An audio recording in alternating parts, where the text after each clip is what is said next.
As usual, I saw the workers singing their solidarity song. Let's go there. Solidarity forever. Solidarity forever. For the union makes us strong. Solidarity forever. Solidarity forever. Solidarity forever.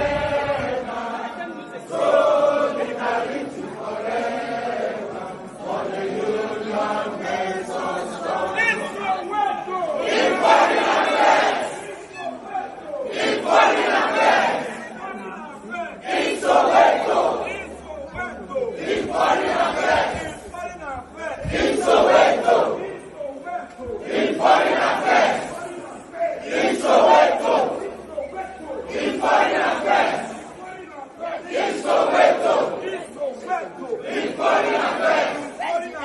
In Soweto. In foreign affairs. In Soweto. In foreign affairs. In Soweto. In foreign affairs. In Soweto. In foreign affairs. In Soweto. In foreign affairs. In Soweto. In foreign affairs. Yes, they are protesting. In Soweto. In foreign affairs. In Soweto. I am covering it. In foreign affairs. To cover it. In Soweto. In foreign affairs. In Soweto. In foreign affairs. It is like, a Luther song. In Soweto, in foreign affairs, in Soweto. I know. And that is the assault on 4 women. And these are just those who were able to come forward. And I give them credit for standing up for those women, protecting them, and demanding for the prosecution of this Randy Pamsek. An Alhaji that could marry as many wives as he wants. Possibly, if you go check, right, the ambassador he's probably have more than one wife. They are always like that. It is not a ram. There are so many of them who are pedophiles, and they hide behind religion that allows them to marry 8-year-old, 10-year-old. And yeah, they are making laws, or they are there to also see to the affairs of all the people under them. I mean, that is the society. Empowering criminals is not new. So you know what happened in Ojo? The Command Secondary School in Ojo, in Lagos. Well, it was also a civilian who happened to be the deputy director in the Ministry of Defense, but he was positioned or stationed at the Command Secondary School in Lagos. We don't know what happened. We just saw these lawless rogues in uniform as usual. They started beating him. Now that sort of enraged the following civilian staff of the Commander School to take to the streets. They wanted the soldiers prosecuted. It is a lawless place, darling. It is a lawless place. And they intentionally made it so. In case if you are wondering, how did we get here? They wanted us all here, right? So go see this as well. Hey!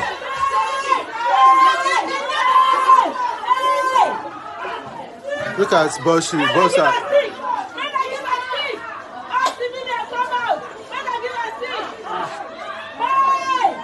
Hey!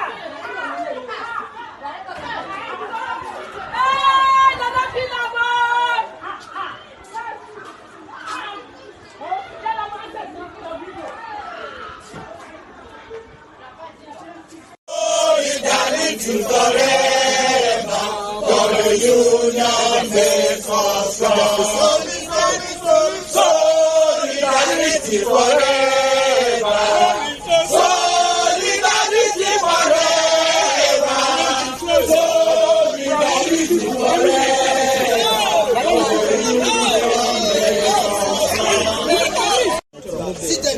it's a sad day for us, because the one that led to this action is because yesterday you see the videos trending where one of our assistant director civilian was brutalized by some private soldiers in Lagos, the command secondary school in Ipaja, Lagos, and they have killed somebody already, one of our members, Comrade Richard, for some months back. 2 months ago. And we have asked the management to react, but up to today we've not seen any action. And continuously, last month, one of our civilian staff was locked in the guard room at Jaji for 1 month, over a month now. It was because we had to meet the PAMSEC that they called and he was released. And then yesterday again, this incident happened again. So it means we are endangered species in the Ministry of Defense, and that is why we have agreed in the union that all the civilian personnel should withdraw all our services in all the Ministry of Defense formations, everywhere from the headquarters to all the CPUs. Nationwide, we are withdrawing our services to the military until the Minister of Defense himself, and the CDS come here, and then we will give them our own demands. Yes. Because we are endangered now. We don't know who will be next. Richard has died. So many people have been brutalized. Too much. So we are not taking it again. We don't want to see anybody except the minister and the CDS. Yes. Because we must put a stop to this brutality and killing of our civilian staff. Then if that is the case, then there won't be need for Ministry of Defense in Nigeria. Yes. If they cannot defend or protect us, and these incidents have been occurring on decimal. See, we cannot take it again.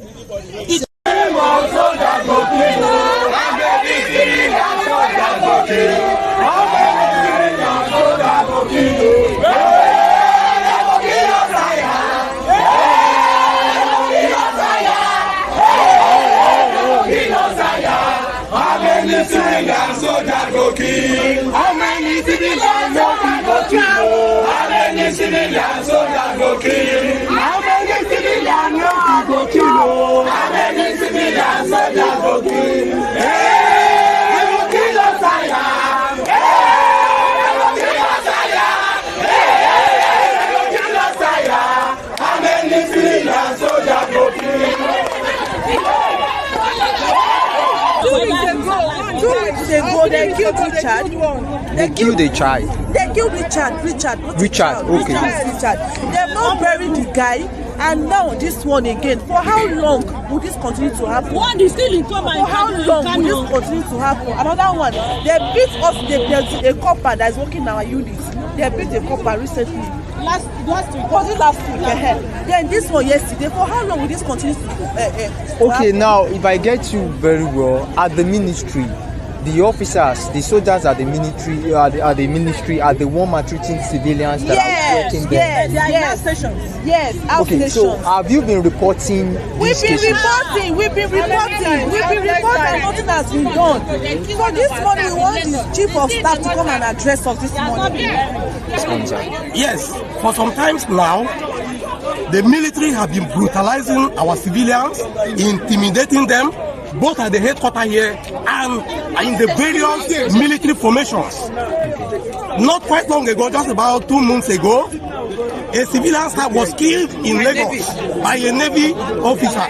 About 4 Navy officers gathered him, brutalized him, and killed him. Then, just yesterday again, an assistant director, equivalent of a brigadier general, just a minute, I'll be done, I'll list you. An equivalent of brigadier general was beaten by a group of private soldiers in command secondary school. And not quite long also, in Lungi Barak, a copper was brutalized by a military man too. In our gate here, one of our comrades. I said, if Ahmed Bola Tinubu fails, hold me responsible. You say? I say, if Tinubu fails, hold me responsible. Thank you. Ìjọba people are already angry that this is the worst government. We have just started. We must learn a lesson. This man! You gotta trust man. Man, hand down. Your eyes will see what your mouth cannot talk. I feel sorry for them. And listen, that is only just for you to see what people are subjected to. And there is nobody to get them out of that. Those are workers, so staff, government workers. They beat up the deputy director. And those guys said, that's not the first time. They have been doing that to them. Sometimes they will grab them and put them in guard room and beat them to death. They killed Richard. They haven't even released his body. He is working for government. Richard didn't do anything. No. That's what Nigeria is. That is what Nigeria is. However, they want the minister to come and address them. It's unfortunate though, right? But it is what it is inside the contraption. Because on a day there, you kept quiet and waiting for God to come and do miracle. See, this afternoon, the news came that the vice president of Malawi, and I think 7 or 8 others, many others, and 8 others, they have found the wreckage of their aircraft that was declared missing yesterday. So no survivor, which means the vice president of Malawi is dead. And I'm talking about this guy, okay? That's the vice president of Malawi. Now, when the news of them looking for him and then finally confirmed that they crashed and he's dead, I saw some Nigerians. I even saw some Ghanaians that were on social media and they were using this picture and saying, God, when? For the Nigerians, they are those ones who believe that maybe God will intervene and maybe just they should have similar thing in Nigeria. Kolu should just crash. See, I have said this before and I'm going to say it again. All of you now open your eyes. When you were supposed to stand up and reject this evil that was befalling you, you were waiting on God to come and do a miracle like it happened in Malawi, Abi. Meanwhile, you allowed these charlatans, people like this, who were on your TV and still there, allow you to bring on a drug dealer, as well as a Boko Haram sympathizer, Tipnumbu and Shitty man, as your president and vice presidents. And you think you value your life, or the rest of the world will respect you. Where do you think that is going to be coming from?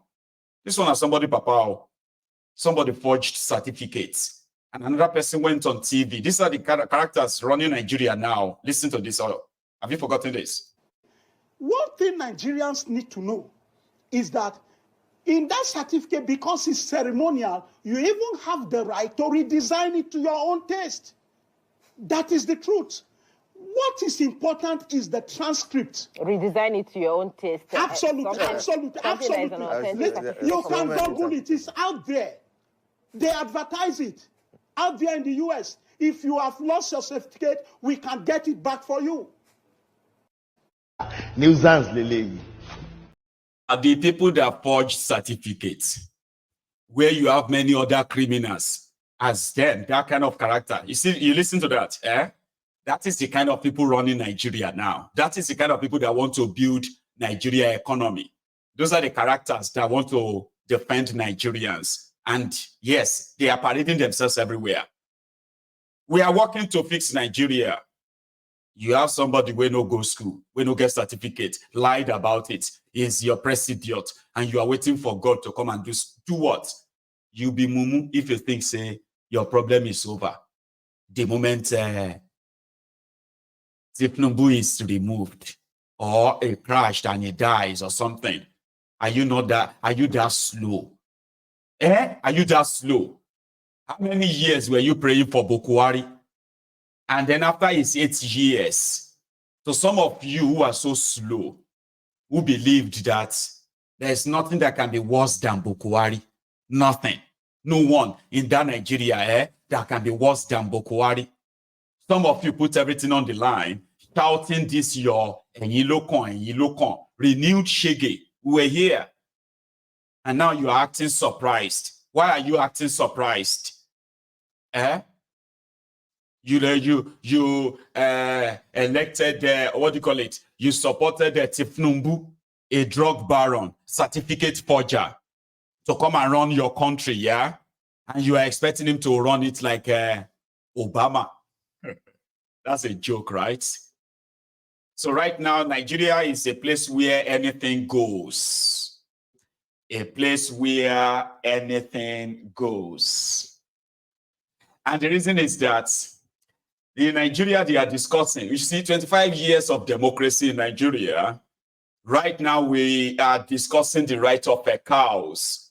And then we have all these cows, or these human-like, cow-brained individuals who are trying to twist history. I played this video this afternoon. I'm playing to the general the general gathering tonight. They said that the reasons why the Fulanis are committing, you see, Nigeria is a poverty capital of the world today, right? Not only because of the mismanagement, well, it is practically because of the entire mismanagement of the affairs of Nigeria, okay? Nigeria is not safe because instead of going after the criminals and the terrorists that are perpetrating all this terrorism, those who are attacking the core survivor base of supposed Nigerians, agriculture, Fulani terrorists, destroying farms, killing farmers. See, yesterday, over 50 farmers were slaughtered in Katsina. Okay, 2 days ago, more than 150 people were kidnapped in Niger State. And that includes more than 10 fishermen that were slaughtered and killed by these same terrorists. The ISWAP and the gang, they are expanding their base, their territory, and they are so comfortable in these regions as we speak. How do you combat hunger if you cannot farm and kind of grow your own food? Everybody talks about, let's do this, let's do that, and the rest of that. But in actual fact, nobody is doing anything. They said the Fulanis needed to feed their cows. And Nigerians must understand that as the population of Nigeria grows, the population of animals also grows. And therefore, the animals like the cows in Nigeria, they have rights. Banning the movement of cows is against the cows' rights. I mean, these are the guys, so like I said, cows in Agbada. This one I'm going to play for you right now is Issa Yuguda. He's the former governor of Bauchi State. He's a criminal that is a guest of their EFCC too, that looted over 70 billion naira when he was governor of Bauchi State. Issa Yuguda. Now, Issa Yuguda wants to let us know now that there was a time that Lord Lugard used the Fulani. They said, they said Lord Lugard used the taxes he collected from the Fulanis and their cows, that it was the taxes that Lugard collected from the Fulanis in 1907 that they used to build Nigeria. And now Nigerian government abandoned them. They did not provide them schools. They did not provide them this. Meanwhile, like every other tribe or ethnic nationality in Nigeria, everyone have where they come from. So if there is no government present in your own community, do you then go on a killing spree, kidnapping spree, to say because the government did not? So this guy sat there and he was now talking about grazing routes. They said Lord Lugard created grazing routes. They said Lord Lugard created cattle colony.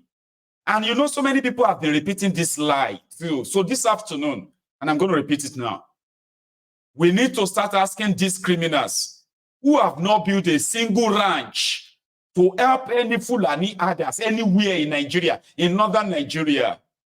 But they are 100% against the ban on open grazing.